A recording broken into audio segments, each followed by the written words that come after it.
Welcome. My name is Sally Flashberger, and I work for the Wisconsin Board for People with Developmental Disabilities. And I am the project manager for our Living Well grant here. And we're here today to talk about our Living Well blueprint. I'm going to let Caitlin introduce herself and then turn it over to Beth. Hi, everyone. My name is Caitlin McNamara. I am the project coordinator for Living Well. I have been in that job for more than 5 years now.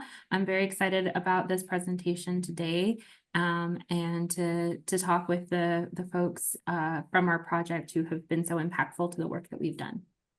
Beth? Thanks, Caitlin. Hi, everyone. My name is Beth Swedeen. I'm Executive Director with the Wisconsin Board for People with Developmental Disabilities, which was the lead on this project and the principal investigator. I'm a middle-aged white woman with short brown hair, and I'm wearing a black top. So I just wanted to thank the administration on Community Living for the opportunity to work on this project. It's been incredibly impactful for Wisconsin, and I think for the other 7 states that were awarded grants. We worked on it for 6 years, and the goal of it all along was to be able to come up with sort of a blueprint or a series of fundamental activities and structures that can lead to the best possible outcomes for people who are using long-term care programs in their communities.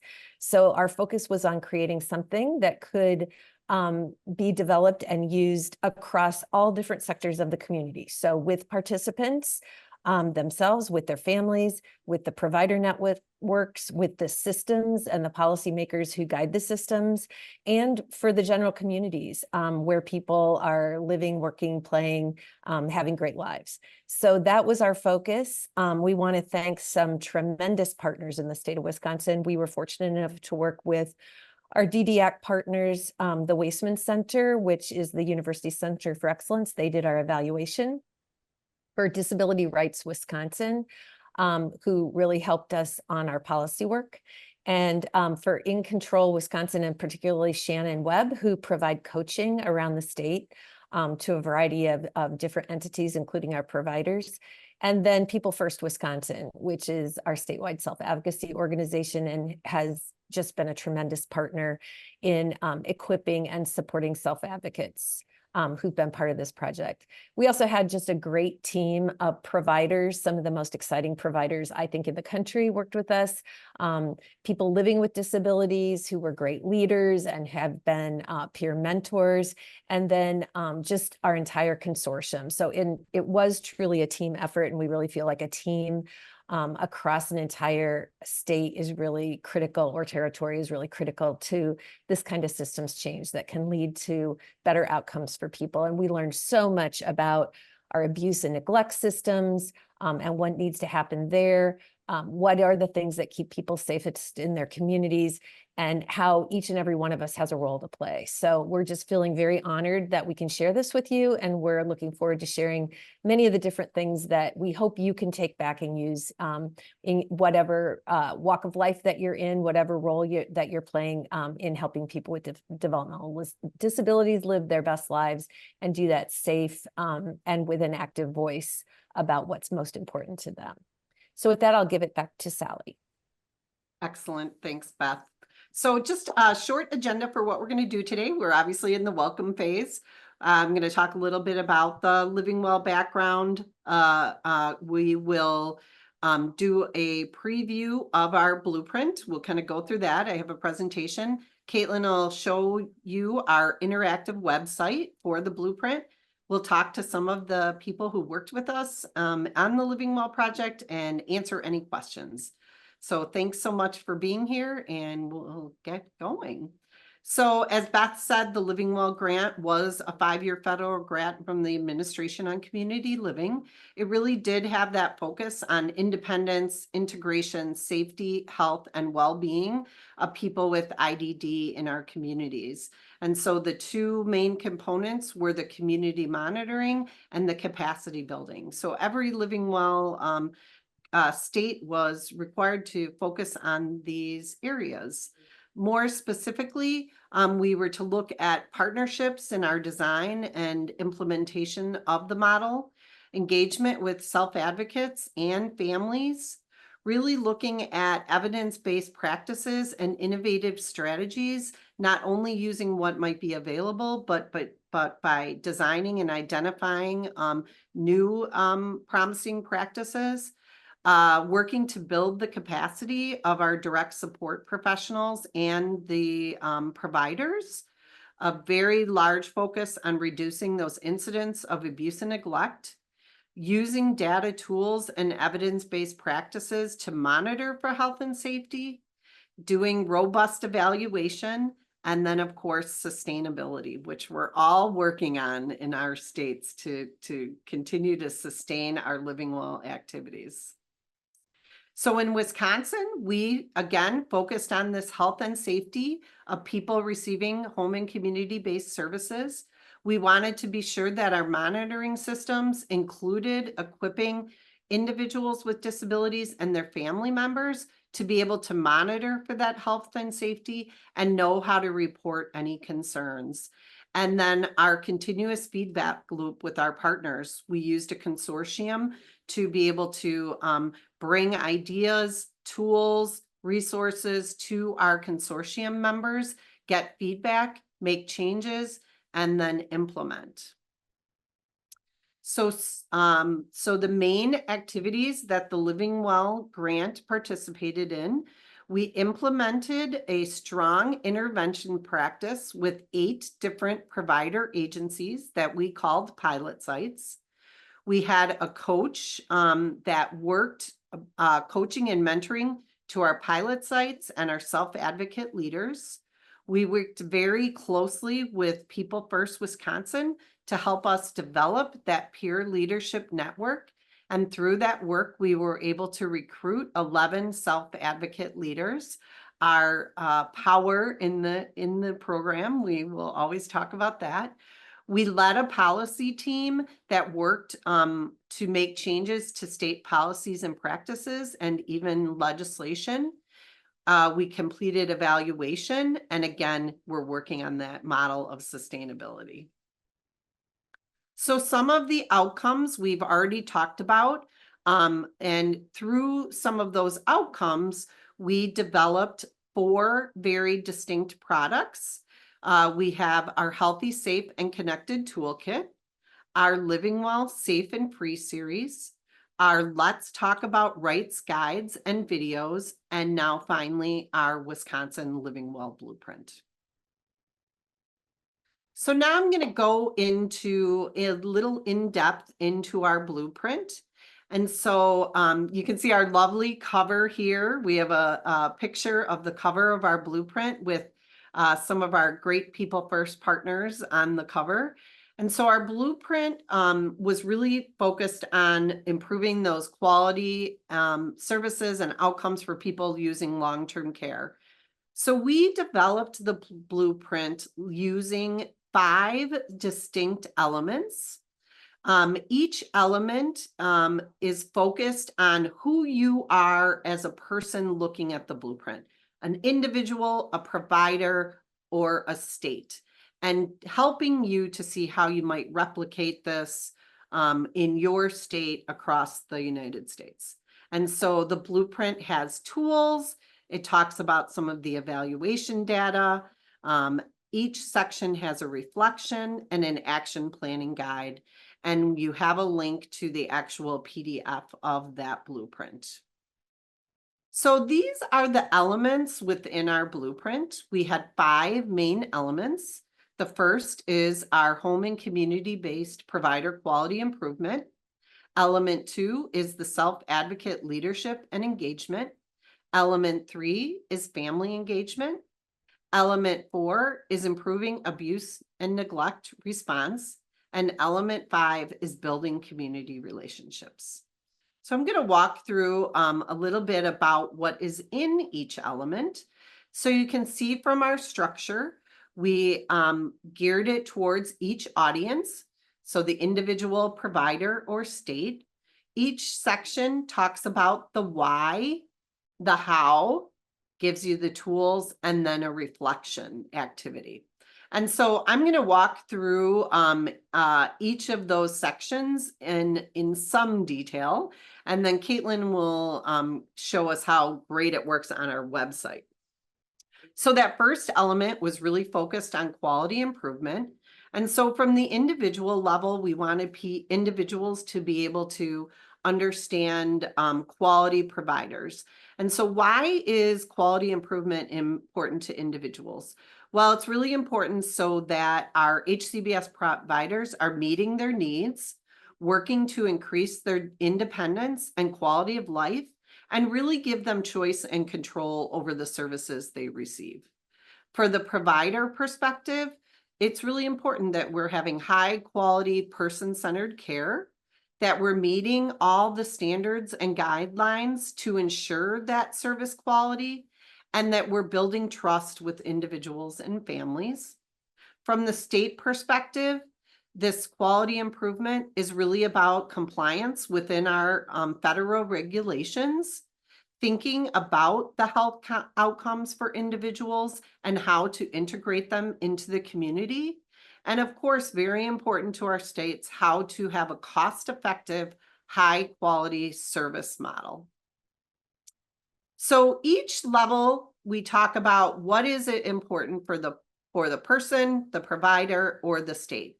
So at the individual level, we really wanted people to think about providers that are focusing on self-advocacy, self-determination, their person-centered plan, and their health and safety.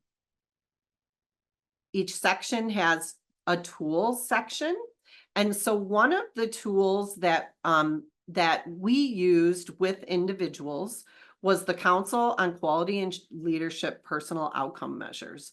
So this tool focused on an interview between a person with a disability and one of the certified POM interviewers to really explore information about their lives across 21 different categories, thinking about what is important in their lives, what things are already present in their lives, what do they want to achieve, and then really be able to think about their individual goals and dreams. And so sometimes we learned a person wanted to live independently.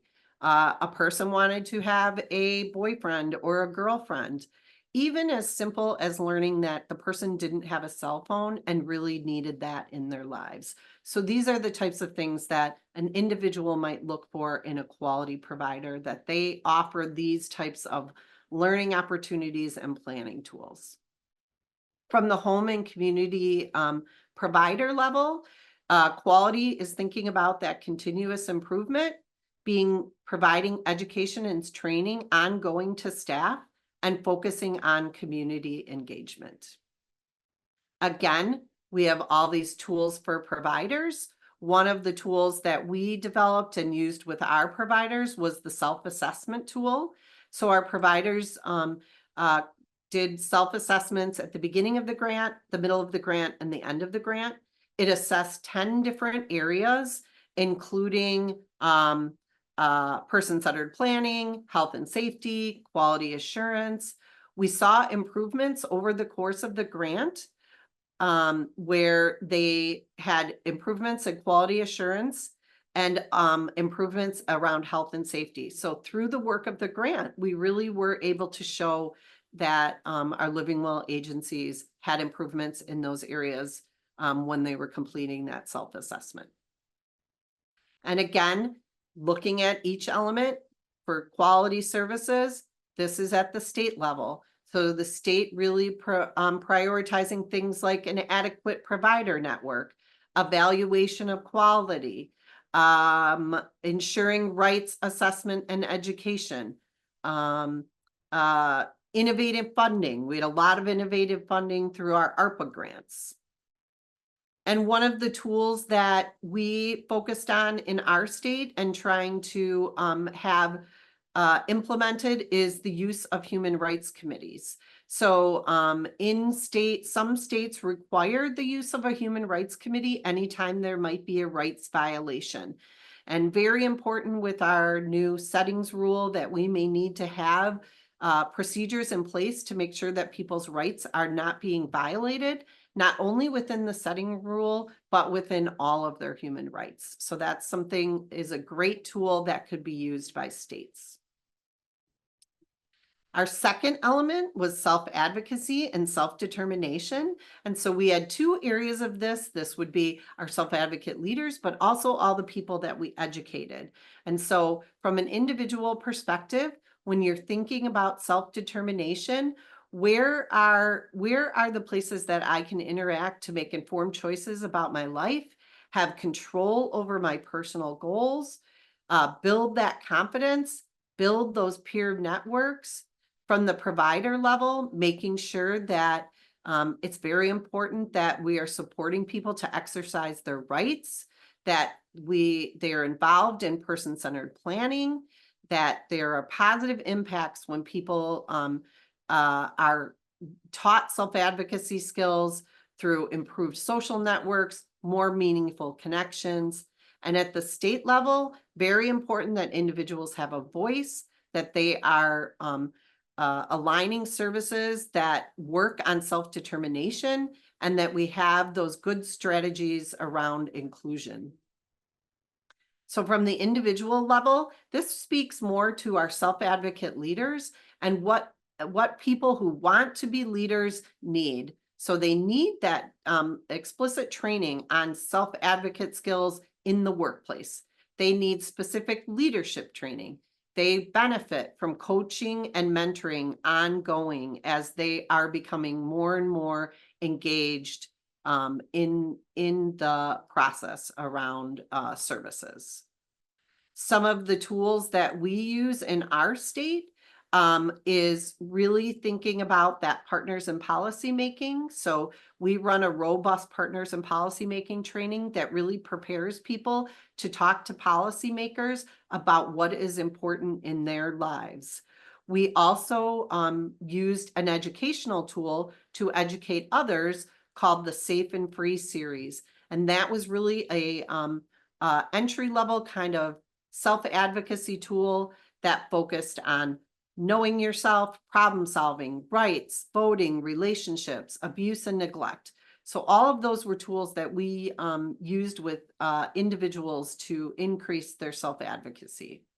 From an agency level, we need agencies to be conducting better assessments to learn about people and what do they need in their lives, providing training and education on self-advocacy and human rights, and creating more opportunities for leadership within their own organizations for people with disabilities. So some of the tools that we used there, our providers implemented our Let's Talk About Rights guides. Our Let's Talk About Rights guides was developed in collaboration with CQL. They developed our provider guide, and then we went on to develop our self-advocate and family guide. And so providers educated not only their own staff, but they also educated self-advocates and family members using the rights toolkit. So at the state level, again, we're promoting that peer-to-peer education, peer mentorship as a waiver service, elevating self-advocates in advisory and decision-making roles, and committing to plain language. So very important for us. We have been working on a peer mentoring model, and so we encourage all states to be looking at that. We have based ours on the Michigan model, so you'll see that information in the blueprint.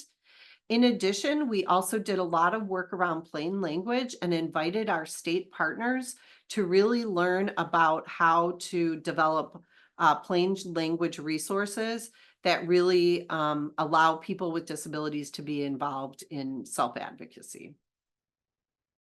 Our third element is family engagement. From the individual family perspective, we know that families play a crucial role in health and safety, and that lack of engagement in systems can lead to some overprotection and over rights restrictions for individuals. Families need to be thinking about what happens in the future. And we know that when people have families involved, that their well-being and decision-making is increased. From the provider perspective, partnering with families to really enhance any person-centered planning, improving outcomes again by including families when in service delivery, gaining insights about the people they serve, their preferences, and the way they're supported, and being able to engage families in those conversations around dignity of risk, individual rights, and really the benefits of living and working and playing in the community. For states, families often are helping navigate those eligibility requirements, those funding resources. Families, we know that states that have family navigation and service coordination can really be helpful to the individual and their family members. And then again, speaking of future planning and how that can help reduce costs for states in the future so that individuals are not left without support in the future when their family members are no longer there. So from the individual family perspective, we really see them getting involved in futures planning, understanding alternatives to guardianship like supported decision-making, understanding rights, having those high expectations. Those are all very important for individual families. We list a number of tools. One of the great tools we have in our state is from one of our pilot providers called Love Inc. They have a futures planning course that they have called Fearless Futures. It's a multi-session course where family members and the individual with a disability are working together to build that circle of support and to actually develop a written plan on the person's likes, dislikes, who supports them, what do they envision for the future, have they done any estate planning. Very important for families to seek out futures planning, and we have a couple of resources in our toolkit. From the provider agency, again, family engagement can be very important.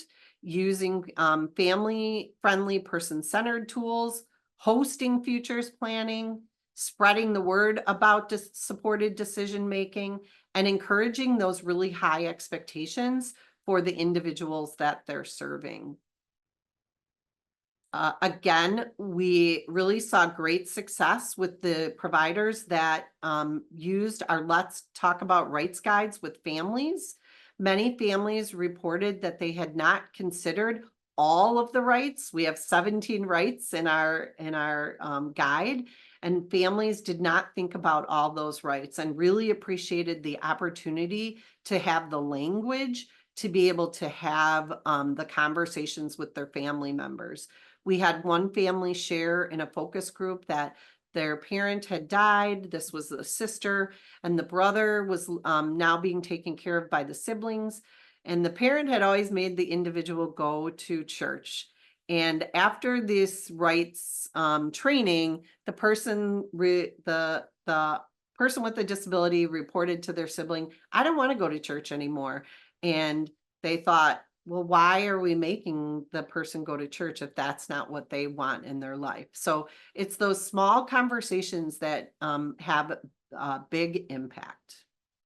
Again, from the state level, encouraging family engagement, putting families on boards, creating a family navigation tool in our waiver services, involving families in community groups, advocating for new policies that protect family caregivers, encouraging that supported decision-making alternative. And so in our state, we really have been working hard to encourage supported decision-making as an alternative to guardianship. And so we continue to work with the state how to push that information out about our law in Wisconsin. It's been several years. But we're still making headway, and the state is working with us to do that. In addition, we're asking that future planning be added to our HCBS waivers, because it's a very important piece that is missing and we need funding for individuals to be able to participate in that. Our fourth element is the abuse and neglect response. We know that people with disabilities are subject to higher rates of domestic violence, sexual abuse. We know that people tend to be safer when they have friendships and relationships. They know their rights, they're making their choices, and they're out in the community. We know that providers have interaction with people with disabilities on a weekly basis, and they can really be there to be the first eyes and ears and to prevent potential abuse and neglect. They can recognize those signs. We know that providers need to have strict protocols to protect people from abuse and neglect, and they can promote safer environments for all individuals. Our states are responsible for ensuring the safety and well-being through our response systems, our incident management systems.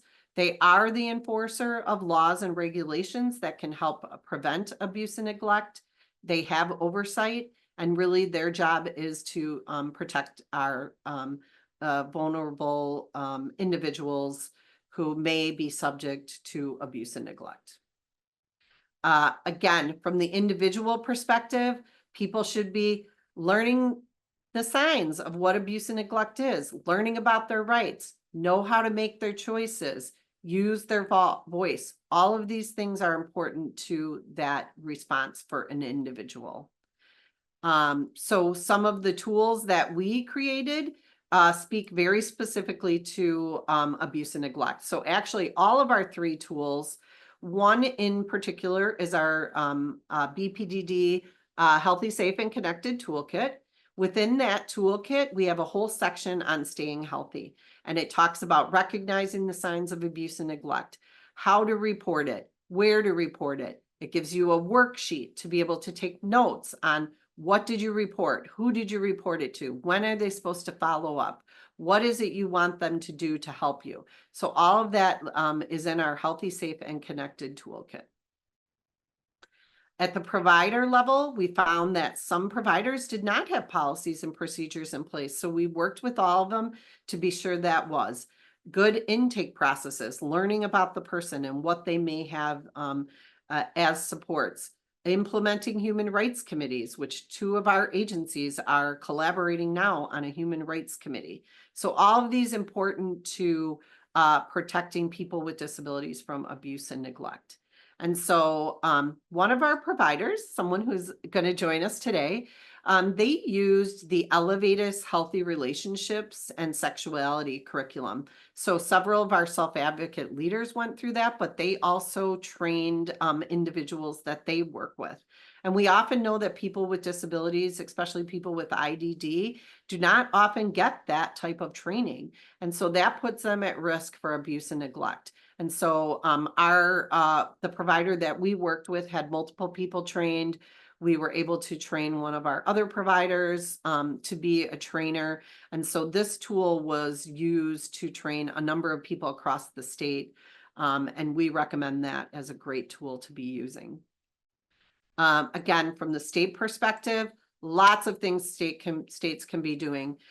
Community engagement, enhancing reporting systems, policy reviews. Obviously, we all need more funding to protect people with disabilities. So these are just a few of the areas of how states can really look at their abuse and neglect response systems.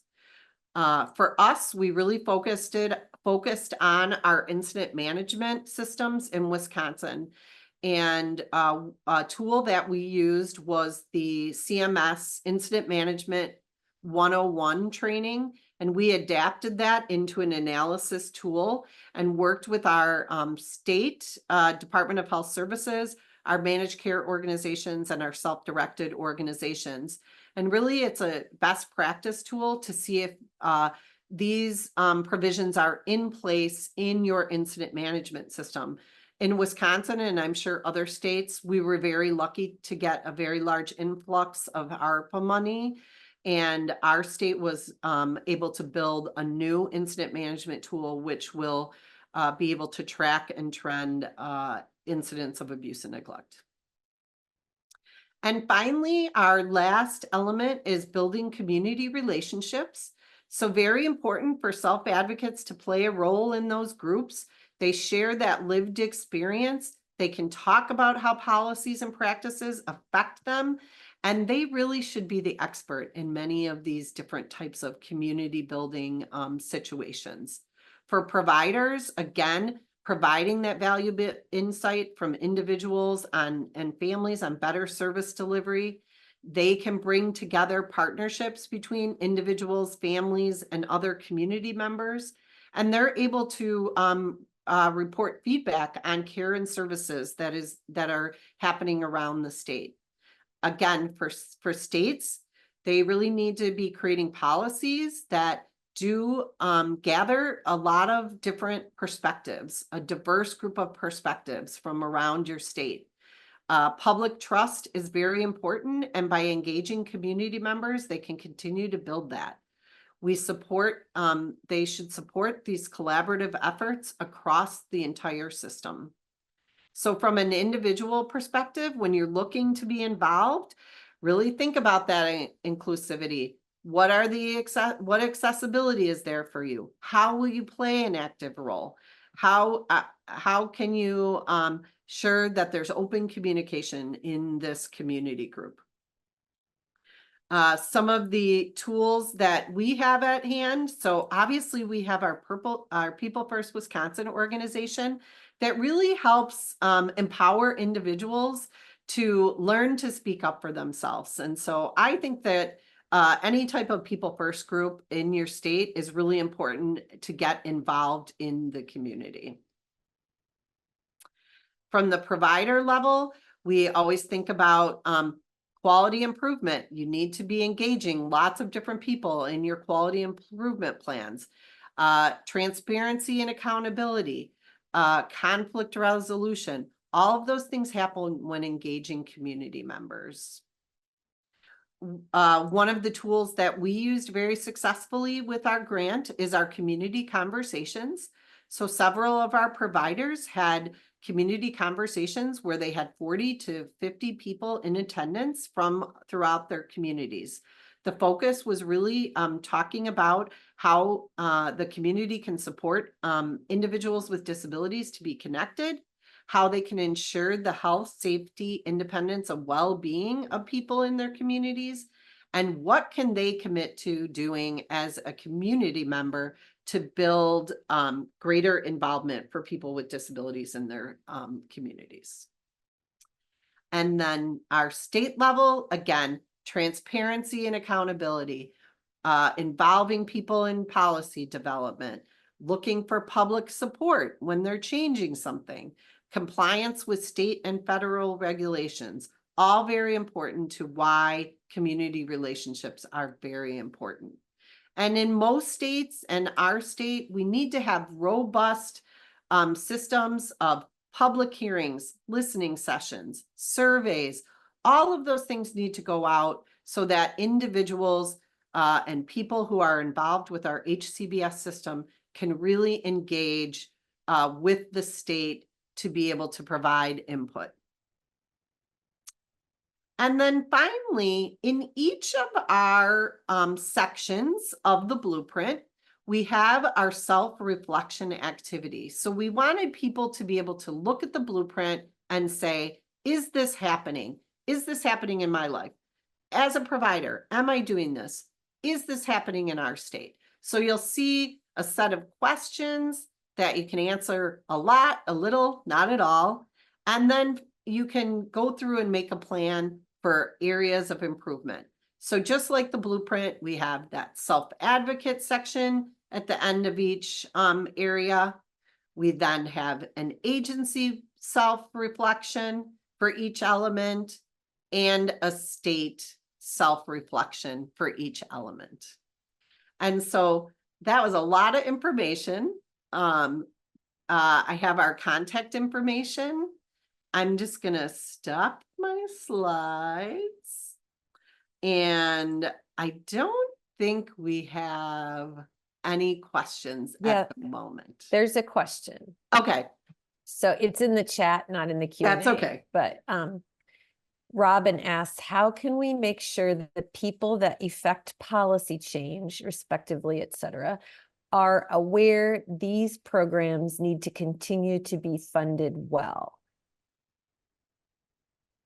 that is the $1 million question, right? And I think it gets back to developing those relationships. So I think over the course of the 5 and 6 years that we've been working on this, we really continued to involve our state Department of Health Services to be sure that they understood about the importance of all of the elements. And so we will continue to do that work. And yes, you know, this is the part of the sustainability, is where do we continue to have this happen?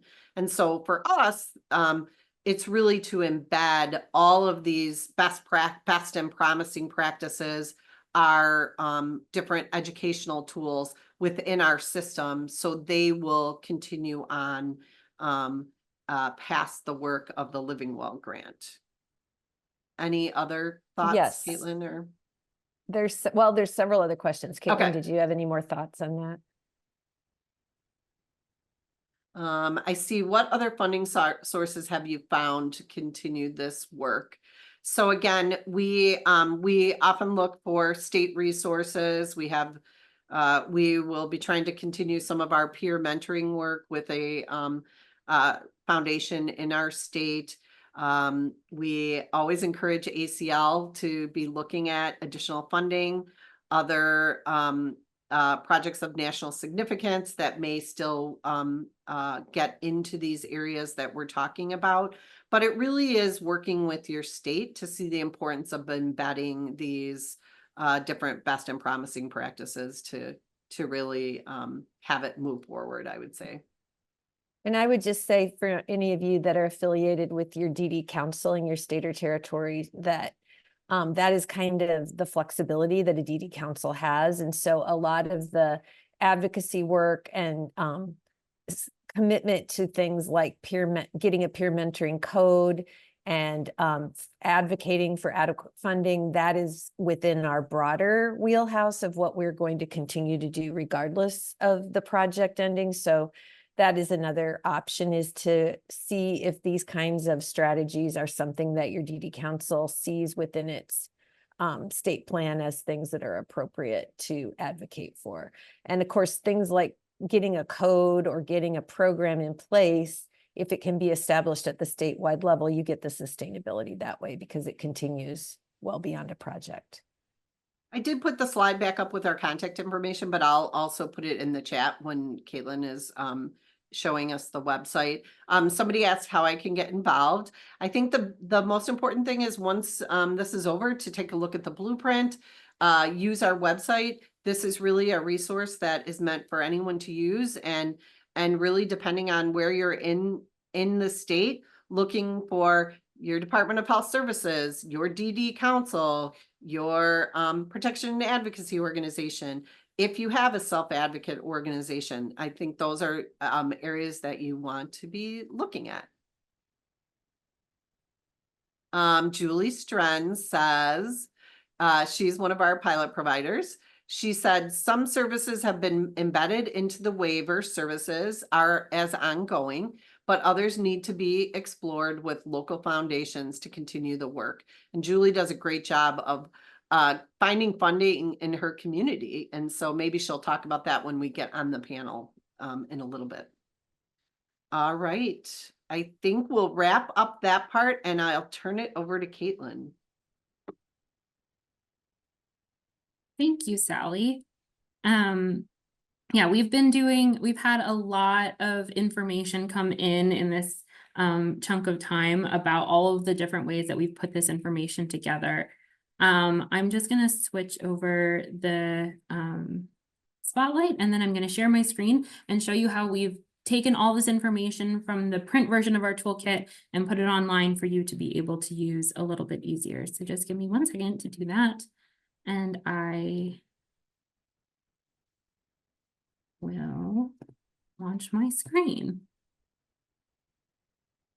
Okay.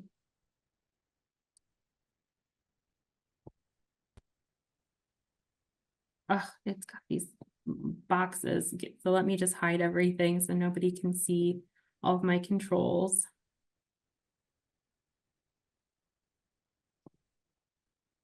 All right, is that screen nice and clear for everyone now?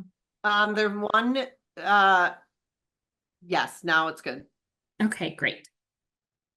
So this is the Living Well Blueprint website.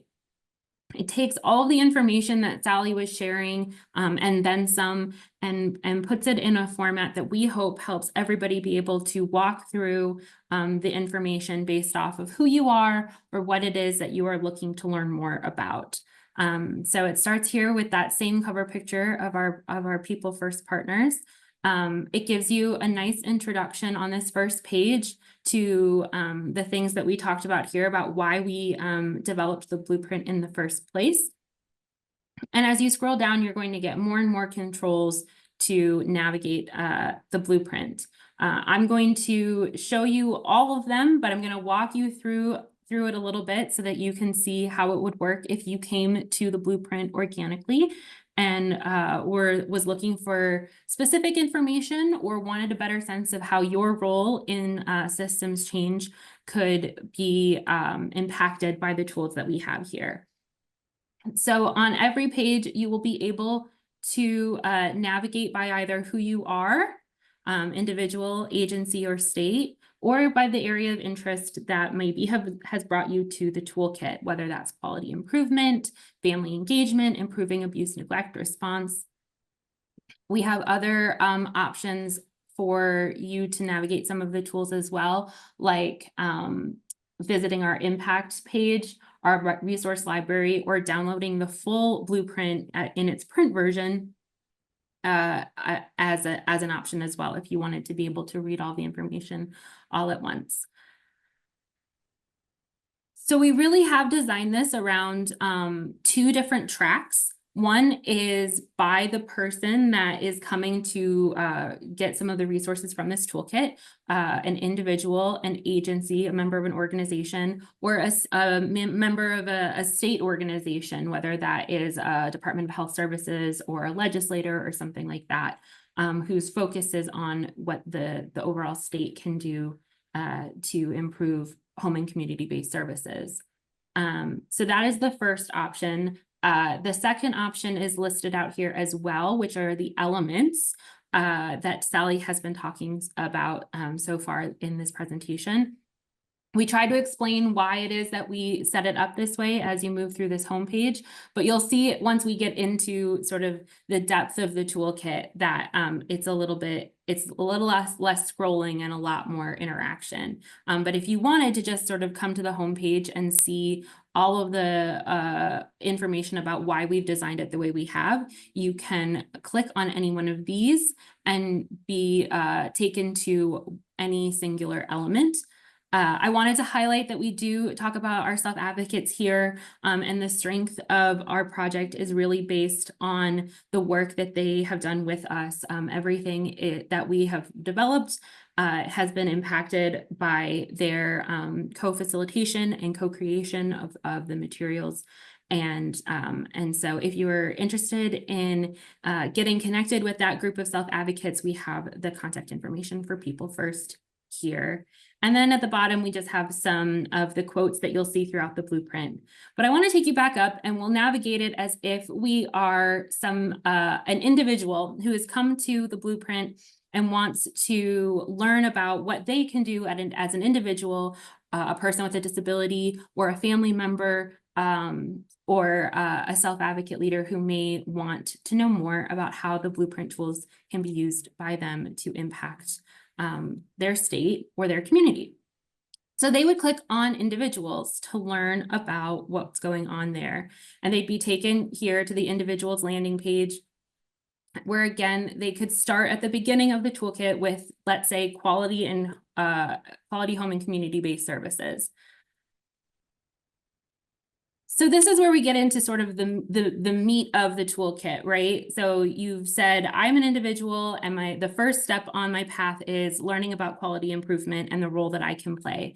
And so all of the information that Sally was talking about in her presentation and all of the information that is in the print version is now housed for an individual looking at for quality improvement information on this page. You can click on any of these and you're going to get to learn more about why quality home and community-based services matter to individuals. You can learn how individuals can improve that by looking at all of this information here. And then you can come to this section called Tools for Individuals, where you can click on any one of these to access the tool itself. So once you have thought about why it would be important and how you maybe can impact it, then we offer all the different tools that would be important for you to do that work. So our Safe and Free series is here. Our Healthy, Safe, Connected Toolkit is here. Information from SARTech is here. It goes, the list kind of goes on and on for the tools that you can access from this page that is focused specifically on quality improvement. And then underneath that, we have the download link for the reflection activity. So I'll show you, I'm hoping this works. I'll show you what it looks like when you open the reflection activity. You are able to see that very tool that Sally was showing at the end of her presentation, where you can follow along then within that section and say, oh yeah, I do, I think a little bit is where I have had this before, or you know what, not at all, or oops, not at all here, or not at all here, and start to build your own tool and then download that so that you can build your action steps right from the toolkit and blueprint itself. There are other features on this page, on each one of these pages for self-advocates. So sometimes it'll be a quote from a self-advocate leader. Sometimes it'll be a video of something that we feel is indicative of or important for the person who is navigating this to know. Underneath, we always try to have a real connection to how this work impacted our community here in Wisconsin, and our own work and thought process. And then this is the sort of booklet style or choose your own adventure part of the website, where you then get to decide, okay, I'm an individual and I want to keep learning about what I can do in the different elements. Or, and I'll show you this in a little bit, you can decide, I want to stay in this quality improvement, but I want to know what other people need to be doing in order to work on quality improvement, not just the individual. If you want to go back to the home page, that is also always an option. But for the sake of this walkthrough, I'm going to pretend that I am an individual, and I am going to continue to look at the different elements for individuals. So it's going to take me to the next element, which is the self-advocate leadership and engagement element. And you're going to see, I won't open every single one of these, but they're laid out exactly the same way. Why, how, tools, the same way Sally described earlier in the presentation. And then that reflection activity that you can download and fill out and have as you work towards your own action plan. Again, you'll see, you know, this is another video from our self-advocate leader, Christy. We've got a different connection to the work that we have done and the people that we worked with. And then that same idea, you can still continue to choose the next element for individuals, or you can start making different choices here if you want. But I'm going to show you that you can just keep chugging along.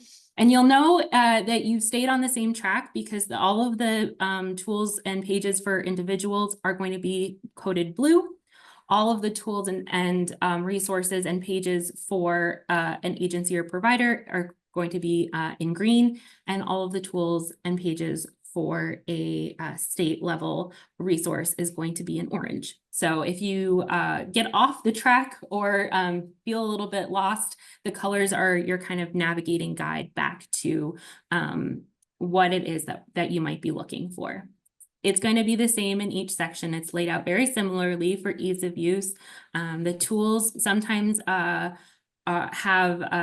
repeats, because if you have just come to one page and you are looking for tools, we want to make sure that you don't have to go searching for any of those, but oftentimes there'll be specific descriptions for the tool based on what element we're talking about. That will follow through all the way through all 5 sections, but I want to return to the Blueprint homepage and talk about the second way that you can navigate the toolkit. So if you land here and you are thinking, you know what, I have come to this page because this website, because I heard that there was a lot of resources around improving abuse and neglect response. And that's an area of focus for me. And I want to know kind of everything that has to do with abuse and neglect response. You can navigate this by the element. So instead of choosing an individual agency or state, you can scroll down to the elements and just click on improving abuse and neglect response. Again, you're going to get a landing page that describes to you how you can move through the different sections of the website and your options for doing so. And then you can say, all right, well, I want to know not just about what's happening for individuals, but I also want to know about agencies and states. But I'm going to start with the individuals and I'm going to work my way up. So it takes you to a very similar looking page. It's going to lay out in the same fashion all of those resources, all of that information, all of the citations that we have built into the tool. It will always give you options to navigate away from this to something else if you are interested in doing so. You will always have the option to fill out that reflection activity and download it. You will always get this connection. Sometimes there will be a link here to another tool if the connection has come from a very specific place for us. Sometimes that's not the case, but a lot of times that there's another tool that we're trying to get in front of folks. But this time, instead of navigating to the next element for individuals, I want to navigate to the next section in this element because I want to know everything about improving abuse and neglect. So when I click on that, it will take me to a green section, but it is the same element, improving abuse and neglect response. It's laid out very similar all the time. We want to make sure that people know that they have landed in the right place and that it is easy to use once you get to what you're looking for. And then you can do the same thing and it will take you to the third section in the element, which is for states. And you can see that the tools for states are all here in orange now because it is the orange section for states. You'll see that some of the tools are things that we've mentioned in other parts of the guide in the blueprint, but we are adapting what we're talking about for somebody who is working for a state to use that in their community and in their state. So I'm going to navigate home one more time and show you one other way that you can find information on the Blueprint website. So maybe you've come to the Blueprint website before, you have done the reflection activity, but you're on the hunt for a very specific tool that you came across, but you don't necessarily want to navigate back to all of the information that you have seen previously. You're just on the hunt for a tool that we've mentioned. You can visit our resource library that way. And in the Living Well Blueprint resource library, you're going to get to see all of the resources that are linked throughout the blueprint. And this is broken down first by those tools that we talk about that we have either developed or used in the project with participants at Living Well. So you'll see our Safe and Free meeting series is here, our Healthy, Safe and Connected toolkit is here, our rights guides are all here. So that's an easy way for you to find a Wisconsin Living Well resource. You can get connected to any one of the partners that we talk about through the course of the blueprint. So whether that's a pilot site who has been doing work on peer mentoring or abuse and neglect prevention or consortiums, you can get connected with one of those pilot sites and find out more from them about the work that they did or what's going on at their provider agency that you can be involved with. We have the partners that we collaborated with across the project who aren't necessarily our pilot sites, but are incredibly important to the work that we've done. If there are resources from another Living Well state, we have those linked here as well, so that you can find out what other states who have done similar projects to ours were able to put up for the public to use. And then all of the other resources that we have are listed down here. So if you are looking for, the guardianship training requirement, or the state task force on caregiving, or the Friends training, you're going to be able to find all of our resources listed here. And then my favorite part of the whole thing is always the video library. Over the course of this project, we have spent a lot of time trying to make resources in accessible formats for people. And one of the ways that we know that is really useful is to have specifically self-advocates making video content about the tools and resources that that we are talking about and using. So we have our entire collection of Know Your Rights videos, which is a companion to our Know Your Rights guidebooks. We have a lot of videos that we have done in collaboration with partners as part of Living Well, whether that's other webinars that we have done, our Living Well Wednesdays, those are all housed here. You can find a ton of other resources by and for self-advocates on the self-determination channel. All of those videos are linked here as well. And then the last playlist is the Living Well Consortium videos, where you are able to see some of the panel conversations and highlights from the many consortium meetings that we have had over the course of the Living Well project. We have had several self-advocate leader panels. There are provider panels and some really good conversations about how the work came to be and the motivation behind all of it as well. So there are a lot of different ways to get information out of this website. It is a living, breathing thing, and we're finding new ways to support it all the time to make sure that it is the most user-friendly as possible. But we hope that by laying it out in this way, where we really break it down and give you lots of options to navigate to new information, it makes this very large amount of content a little bit easier to digest and to, take in pieces. You can come and take a look at just one section at one time and come back to it and find your way through again to something new that you want to learn, or to finding one of those tools that you want to try in your own community. I think I'm going to stop there and ask if there are any questions or any feature of the website that anybody would like me to. Yeah, there's a question in the Q&A, Caitlin, that speaks to what you were just talking about usability. The question is, have you tested the navigability and accessibility of the site itself with individuals with IDD, and also related, noticed some of the links send you off site, like to Love Inc. Have you tested the navigability and accessibility of those partner sites?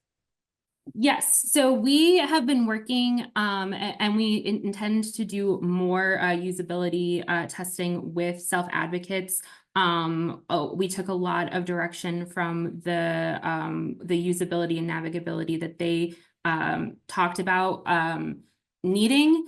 There's alt text on pictures. There is, high contrast. And the text is always of a certain size in order to be accessible. And so we've done some. We intend to do more to make sure that any confusion is sorted out. We haven't necessarily done audits or testing of our partners' websites, though one of the priorities of the Living Well Blueprint is to, as much as possible, have content that can be stored internally, that we can then review and make sure it is as accessible as possible. That's not always possible, but where it is possible, we are trying to make sure that we have we can ensure that there aren't broken links and that people aren't getting sent off in on an adventure somewhere else, but that we can at least keep them here. And if they have questions, people can always reach out to us, and we'll always work on improving it as well. Do you want We're- to talk? Do you want to talk real quick for Caitlin about just quickly about what the accessibility audit we're going to do as well? Yeah, sure. So we have worked in the past with some folks to make sure that the usability for, in particular, for those who are blind or have a vision impairment, are able to navigate the website with voice recording, screen readers, that the contrast options are high. And then based on what they may come back to us and let us know about its usability, there are some add-ons, plugins, things like that we can use that help increase contrast or change font sizes or things like that in order to make it even more accessible. But we're going to defer to their expertise on what it is that will increase that usability for folks. Yeah, I was going to add, one of our great self-advocates brought to us a tool that the ARC uses on their national website. And so we are investigating those plugins for additional accessibility tools that anyone can access. Yeah, and if you're interested in getting the print version, the PDF version that is on here as well, it'll take you to a page that looks like this, and you can download the PDF version. It's all the same information. It's similarly laid out, but it is, something that you can print a section of or work through on a PDF reader if that increases, your ability to zoom in or change things that would make it easier for folks to use. All right, I've hidden my controls as a way to Oh, do you want me to stop your sharing? Yeah, so if you could just force me out for a second, that would be No problem. fantastic. If I could figure out how to do that. How do I stop your sharing?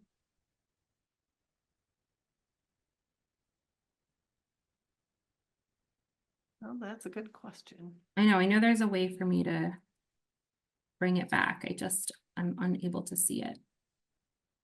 All right, you did it. Awesome. All right, well, thanks for hanging in there. We still have 149 people on, so we haven't lost too many. We're very excited. We are going to talk to one of our providers and also one of our self-advocates. Our representative from People First, Cindy, she was not able to join us. She had something come up today, personal, so she wasn't able to join us. So Priscilla, if you want to turn your camera on, I think we'll get started with Priscilla and Julie. So just very excited to have two of the people who worked very closely with us through the grant. And so we're just going to get started. I'm going to just go through a set of questions. So the first question to both of you is, and I'll start with Julie. Tell us who you are, tell us about your organization, and what is your role right now in the home and community-based service system? Wonderful. Thanks, Sally. I'm Julie Strun. I'm the president and CEO of ODC. We're a large nonprofit service provider organization that supports people in 22 counties across central, north central, kind of all the way from the Minnesota border to Lake Michigan, across kind of central Wisconsin. And a lot of the main services that we provide are right in the center of the state. We were founded in 1965 by families and started primarily as what would be probably considered like a traditional sheltered workshop.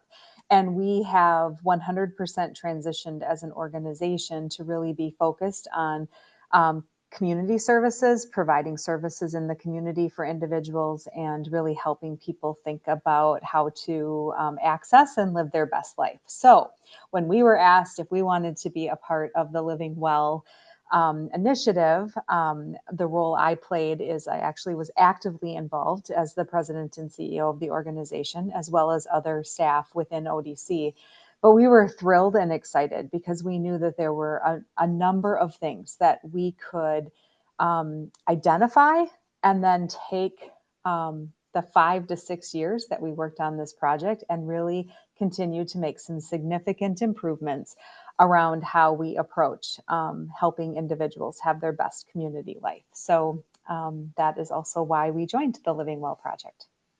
Awesome. All right, Priscilla, can you introduce yourself? Tell us a little bit about yourself and how you got involved in the project. Hi, my name is Priscilla Battle, and I am a self-advocate with People First. And I got involved. I got involved because I love helping people. I had gotten to a place where I no longer felt useful, and I did think I qualified to be helping people. And then this came, and it got me revved up, and I'm excited to be an advocate. Awesome. That's great. I'll go back to you, Priscilla. So how has being part of the Living Well project affected your life? It really has been life changing. It has been the best years for me. I have been living in a shell where I tried to keep my disability a secret. I was depressed. I was always told, you don't let people know, you work through it, don't ask for help, you can do it yourself. And then I remember when we first started doing the trainings was talking about being proud of your disability. And I would have my camera off and I would cry through every section and I would not talk or go through the process. And then there was a time where they were so encouraging, and I would do the writings, I would do what they suggested, and coming out of that shell and actually going in front of people or saying that I am disabled and there is something wrong and I do need help. It has been amazing. And then helping people to use their voice because we'll be left in the shell if we don't speak up, if we don't let people help us. We'd be in the shell. So it has changed my life tremendously. I'm out of the house. I am getting back to work. I am meeting and loving people. And there's such a good support team that goes with this. So I love it here. That's awesome. That's awesome. Julie, can you go into a little bit more detail about your role as a pilot site and what maybe a little bit more in depth what you hope to achieve with your participation? Absolutely. First of all, thank you, Priscilla. Just great to hear your story. And that actually, I would reiterate that that's probably what we learned the most within our organization is the impact that putting the focus on self-advocates and really helping people through their lived experience share and support other people. It not only enhanced their lives, it enhanced other people's lives. And just this last week, I was meeting with some individuals and I said, I have just never seen a movement of self-advocacy like I've ever seen before in my 30 years working in this field. And I really believe that the work we did within Living Well and being very intentional around what that looks like was one of the best and most significant catalysts for that happening in the state of Wisconsin. And just consider it extreme privilege that our organization was able to learn and be a part of that. Some of the main focuses that I feel happened or areas that we saw within our organization. It was mentioned earlier, the self-assessment. I think that both the self-assessment and the self-reflection sections as an organization, sometimes when you engage in that, it's about, okay, how can we check yes, right? So it's you want to feel like you're doing things. And we really took the approach of, no, we actually want to learn where we can do better. Where can we change practices and what can we put in place so that the reason that we come to work every day actually is enhanced through this process, because our connections and our supporting individuals, again, to help them live their best lives and be connected to what they want and let their voices be heard, really comes to the forefront for our organization. So starting with the self-assessment and also continuing to use self-reflections have really helped us as an organization. And certainly our goal is not to necessarily say yes to everything, but to actually figure out and find where can we be better, and then how can we put things in place to move that forward. From a self-advocacy standpoint, completely changed who we are this last 6 years. Again, we were on a path to a lot of transformation and really looking different as an organization. But the focus on rights, the impact it's had on all of our employees by embedding a different way to think about and train staff and just how we talk every day. I'll never forget, employees actually came into my office after some of the rights trainings that they went through in tears. And they're like, I didn't mean to take away someone's rights. I didn't realize what I was even doing. And so it was this recognition, and through staff recognizing it, through training, and individuals we support recognizing it. Oh, you mean I can have a cell phone? I can have, I can choose what I want for my snack out of the, like which soda I want out of the soda machine. As simple as that to really major life events in people's lives. We learned a lot through implementing PALMs, also talked about the PALM surveys and how the PALM surveys really helped us, again, ask the right questions so that individuals could think about, oh, like I could have that in my life.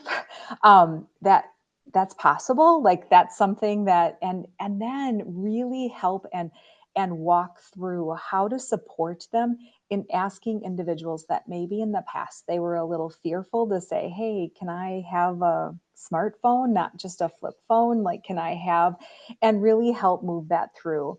Then also recognizing where some of those barriers were, and families that absolutely just love the people that they're supporting, and their intentions were great in regarding it, in regards to wanting just to support people well, and really listening and then figuring out, well, why are they fearful and how can we help bridge that gap and have those conversations. We have, as an organization, been able to create so many leadership opportunities for individuals that, historically we supported.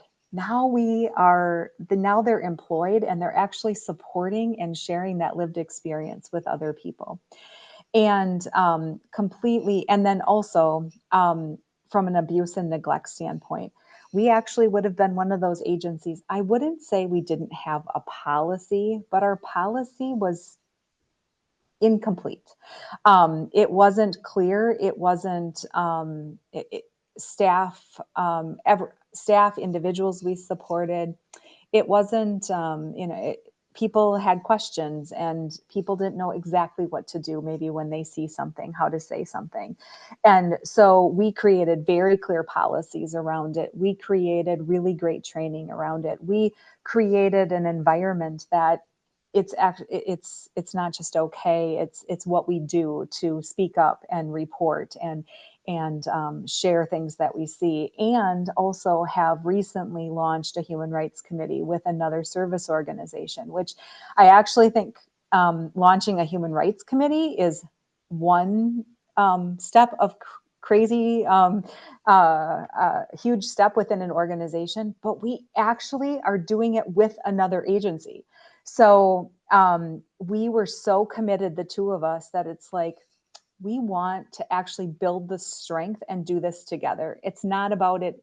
It's not about us. It's not about being an agency, but it's about how can we come together and support each other and really create the culture that when something doesn't feel right or we think we could do better for others, we actually want to blow it up and have the conversation about it, right? And we want to help support that, and we want people in our communities and individuals we support and families to be a part of that. And probably the most absolutely exciting thing that we've done and that we're really in the next phase of embedding within our organization is launching our peer mentoring program and hiring individuals to really provide that lived experience. So we're very, very, very excited about that and excited about what that has to offer. Priscilla is one of those great peer mentors. So Priscilla, from your perspective as a self-advocate, what lessons have you learned from the project that you would want to share with others to make a difference in their communities? So what big takeaways do you have from the project that you've been involved with? And maybe talk about some of the education that you've provided to different different people, the rights training, the safe and free. Yeah, so one of the main things that I have come to realize is even more important than what I thought, that teaching people to have a voice and to speak up for themselves is important, because for one, people don't know there's something wrong, but they don't know what you want until you say something. And then when you say something, it will remind people that are just like you to speak up too and then make a change. And as we say, you can't complain about what's going on if you're not willing to step up and do anything. So just teaching the classes, the safe and free, the rights class, going into the classrooms, even doing them on Zoom when we were in COVID, there's a light bulb that comes on, and people, they're shocked at the rights, like you said. They're shocked at the rights that they have, like they have a choice. But then it's also sad that some people have been put in a box so much that they don't even desire change, or they don't want their rights, but they've all been stripped, but they've never heard of these things. And some of the classes just disregarded it like it was nothing. And I'm like, you mean you don't ever want to do anything, or never want to go, or never choose your own food, or any of those things? And even in my own family, because I talk about this not just when I'm working or doing anything. If I'm out in the bank, if I'm out paying bills, just outside, I share this information because it's about all of us. We need to make the world a better place for people with disabilities and the people that don't have them. We all have them. They just look a little different. That's my take. We have to find a different way to deal with everything. So just having everyone speak up, and the policy making, having them a part of those things are so important, because having people make decisions about us in legislature that don't know us, they don't know how things affect us, or they just leave us out altogether. We are important just as anyone else. We can work, we can learn, we can do for our country, we can do a lot of things. But if they leave us out, it's like we don't matter. And we all matter, and we all have something to give. So it has definitely been a pleasure to let people know that there are one of the classes I taught, I remember there was a young man, he wanted to move out, but his parents didn't want him to move out. It was not a thing. They didn't think he would be able to survive or do anything. And the day center he was going to, they were supportive, but it didn't go over so well until having the conversation and hearing us say that it was okay and take a chance. And sometimes we may fail, but you get up and try again. But you can't do anything if you don't go out there and try it. It's okay to keep trying and to do, but asking for help. There's so much help out there for us. And if we don't pass the word around, nobody knows. I didn't know. They tried to put me in a group home out of my house. I didn't know that I had options. I was sad, depressed, miserable. And then I learned that someone can come to my house and take care of me, and I can stay in my own home. Do you know how many people you can move in your own house and someone can still help you, and it doesn't have to be your mom? And they have to respect your choices. They have to give you your things. They can't tell you when to go to bed. They can't tell you what to eat, what to wear. That those are things we need to know. And the fact that you can get around, you can catch the bus, you can get transit, you can figure those things out. It has been life changing sharing all this information with everybody so they can get a life that they love, not just living, not just sitting there like, oh, I'm here, but it's my parents' will. No, you get to have the life that makes you happy. You get to have a boyfriend or girlfriend if you want a boyfriend or a girlfriend. You get to do those things. So it's been really good to be able to pass this word around to people and live it as well, because they were restricting me and I didn't like it. Like they wanted me to go from a whole house to a room. Like, what am I going to do in a room? Well, right. And I think sharing that example, because if people met you now, they'd be like, of course she got to do what she wanted. But that's not exactly how it went. Right. So thank you so much for sharing that. You're Um, welcome. so Priscilla, back to you. Uh, well, you kind of gave the one example about the person's life that was impacted. So obviously the focus of part of Living Well was strengthening self-advocacy. Can you share any other examples of maybe how you saw other people's lives change in the activities, whether it's the self-advocates we worked with or people you trained? So one of the people during COVID that I was going through the abuse thing, she was being abused. She had a daughter. We were talking about it and no one was listening. And so she had been in this situation for a while. She had been there with her daughter. She was uncomfortable. She would meet with me. Talk about it. And I told her, it's your right to leave, to move. Like, you have someone that takes care of you, but they can't make you stay. It was her mom's boyfriend that was abusing her. You don't have to stay in that. So she finally moved her and her daughter to a safe place because she had enough courage and support to move in a place where they would be okay. And when she fell on hard times, she also reached out for community supports for that. And we also gave her those because sometimes it happens. And I was very glad to see that with the abuse.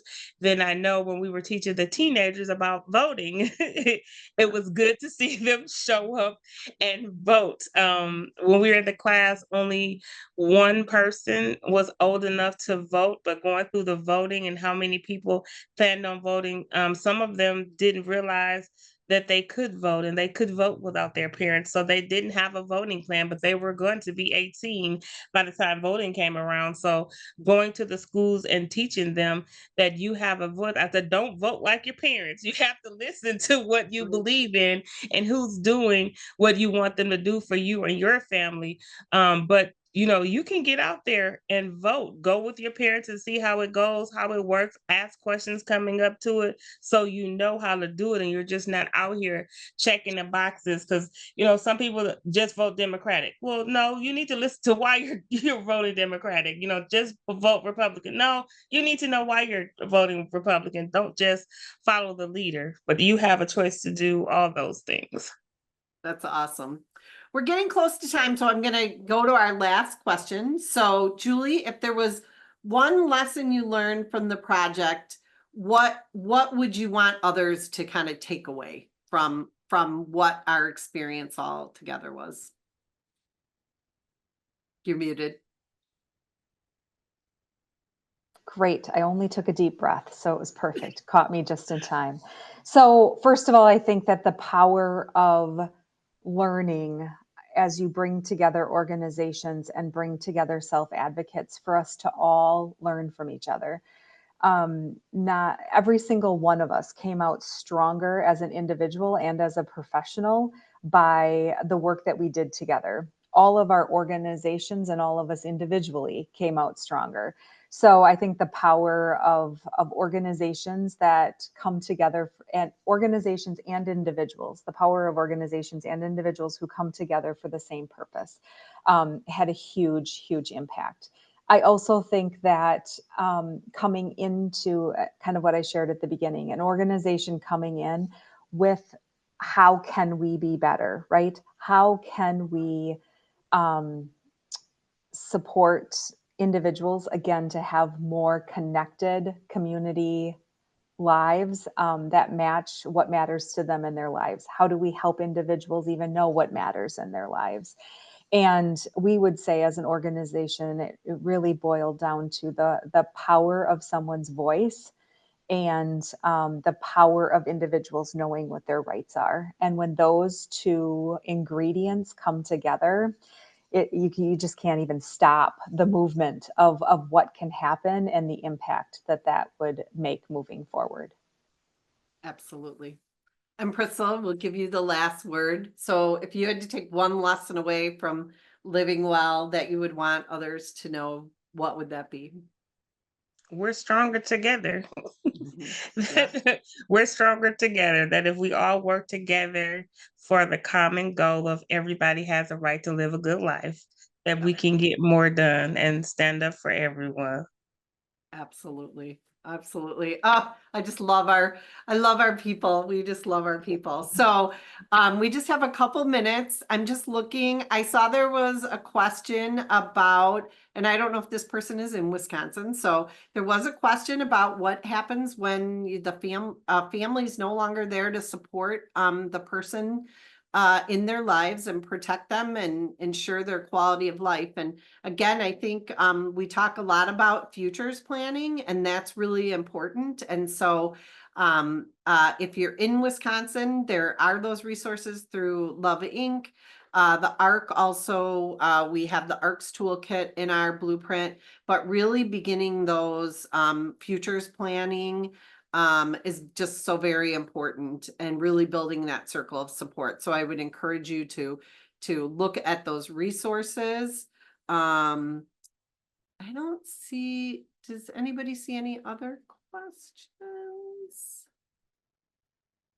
I don't think so. When you finish, there will be a survey. So we would really appreciate it if you would fill out our survey. We will be sending a follow-up email with all of the links and the recording and the PowerPoint for everyone. So we really appreciate your time today. And thank you so much to Caitlin and Beth and Julie and Priscilla, all of our interpreters. We really couldn't do it without you. And I'm just so proud of all the work we've done. And thank you so much for joining us today to learn about our project. Thanks a lot and have a good afternoon. Bye-bye.